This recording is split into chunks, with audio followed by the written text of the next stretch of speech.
Assalomu alaykum hurmatli ishtirokchilar. Darsni boshlaymiz. Bugun o'sha web texnologiyalar, ya'ni startapingiz uchun kerak bo'ladigan elementlardan biri bu web hisoblanadi. Ya'ni darslarda ko'rib o'tdik, marketingni jalb qilish kanallaridan biri bu web texnologiyalar, raqamli texnologiyalar haqida edi.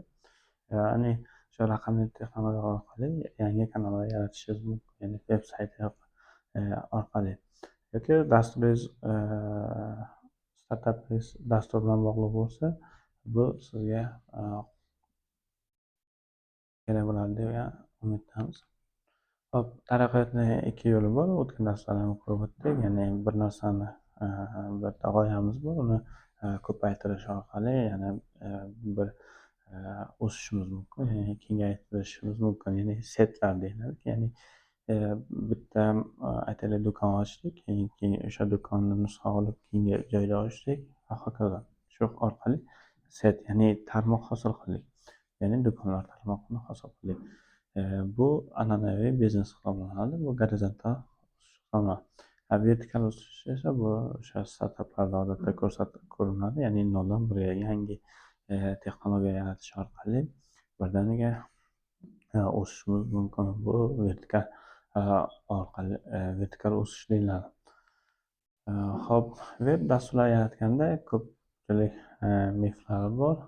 Bu veb sayt yaratish, bu shunchaki kod yozish va foydalanuvchi kelishiga umid qilishdir. Ya'ni bir marta qurib, bitkazib, ularni o'zlari kelishadi degan tasavvur bilan yurishadi, lekin aslida bunday emas.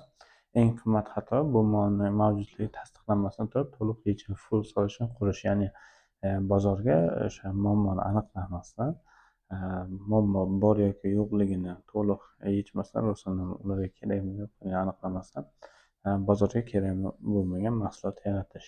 Bu yerda ham xuddi shunday, ya'ni veb sayt yaratasiz, to'liq keyin o'sha bozorga, mijozlarga kerak bo'lmaydi. Qoida bir qator murakkab kod yozishdan oldin muammo va yechim mosligini, problem solution fitlarni tekshirish kerak. Topish va tasdiqlash shart.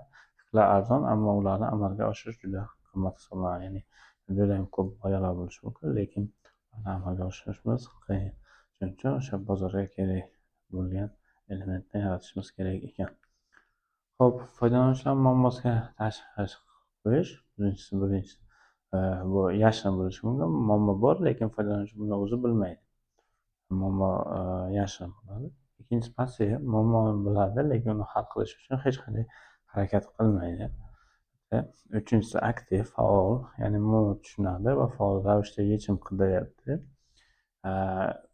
To'rtinchisi bu vision, ya'ni muammo shunchalik jiddiyki, foydalanuvchi o'z vaqtida yechim yasab olgan va yaxshiroq raqamli mahsulot uchun hozir pul to'lashga tayyor. Pul to'lashga, bu to'rtinchisi. Bizning maqsad veb sayt aynan faol va vision bosqichdagi mijozni topish va ularning muammosini hal qilish hisoblanadi. Agar oltin qoida shu g'oyani emas, ularning hayoti, ya'ni muammoni topishda o'sha eski darslardan ko'rib o'tdik. Hayotingizni emas, ularning hayoti haqida ko'proq gapirishimiz kerak. Kelajakdagi fikrlarni emas, o'tmishdagi harakatlarni aniqlashimiz kerak. Kamroq gapirib, ko'proq tenglashimiz kerak. Bu o'sha savollardan biri. O'sha oxirgi marta bu muammoni duch kelganingizda uni qanday yechdingiz? Ya'ni o'tmishga ko'proq e'tibor berishimiz kerak ekan. Xo'p, raqamli debutli veb saytni rivojlantirish to'g'ri chiziq emas, bu uzluksiz ilmiy sikl hisoblanadi. Ya'ni o'rganish, qidirish, o'lchash orqali amalga oshiramiz.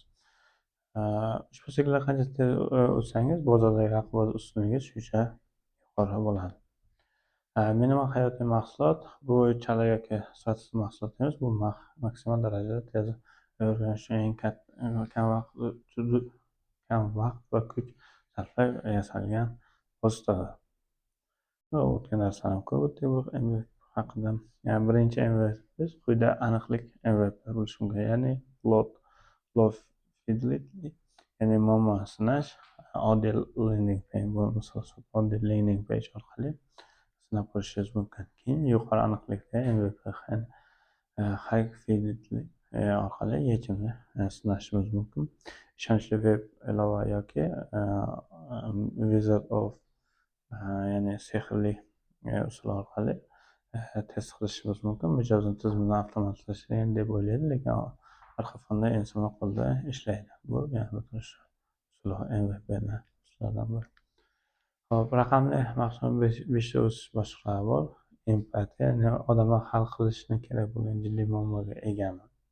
Ikkinchisi, yopishqoqlik. Saytga kelgan foydalanuvchi qaytib kelyaptimi yo'qmi? Mahsulotni ertaga ham qiyoslash, saqlash kerak bo'ladi. Liderlik, ya'ni foydalanuvchi o'z xohishi bilan boshqani taklif qilyaptimi? Bir marta foydalangandan keyin o'sha dasturga o'zlarining do'stlarini ham taklif qilishyaptimi yo'qligi. Daromad, foydalanuvchi to'lov mijozlariga aylantirish va narxni optimallashtirish. Bu yerda asosiy elementga ular keyinchalik pul to'lashyapti foydalanishda va daromad kelyapti bo'ladi. Keyingisi kengayish, miqyoslash, mijozni jalb qilish kanalini kengaytirish va operatsion samaradorlikni oshirish hisoblanadi. O'lchovlar aldamchi va harakatni undovchi o'lchovlar bor edi, esingizda bo'lsa. Undovchi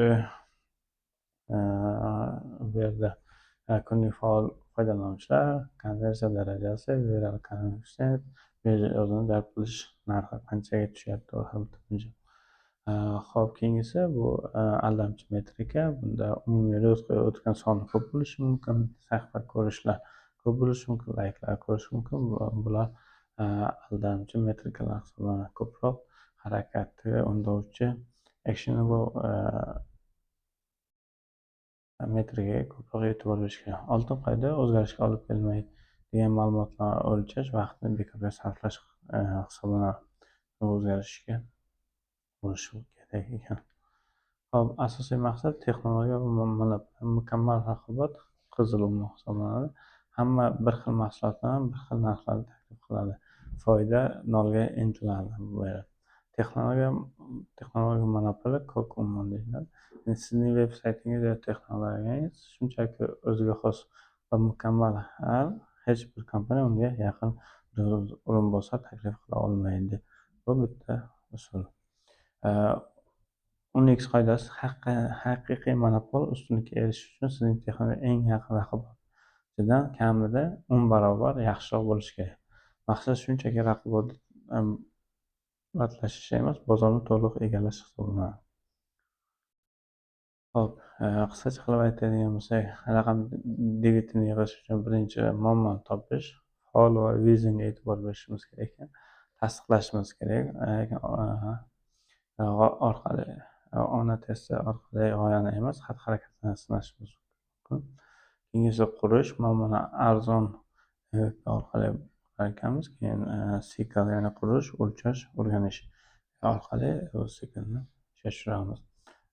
O'lchash faqat harakatga undovchi actionable ma'lumotlarga tayanishimiz kerak. Maqsad bozorni egallash, monopoliya bo'lish. Bu ya'ni monopoliya bo'lish uchun 10 marta yaxshiroq boshqa konkurentlardan 10 marta yaxshiroq bo'lgan, raqobatchilardan 10 marta yaxshiroq bo'lgan mahsulotni bilan 0 dan 1 gacha o'tishimiz kerak. Muvaffaqiyat raqamli texnologiya tasodifan yozilgan kodlar to'plami emas. Ular yuqori aniqlikda muhandislik yondashuvi bilan yig'ilgan tizimda hisoblanadi. Esdan chiqarmaslik kerak.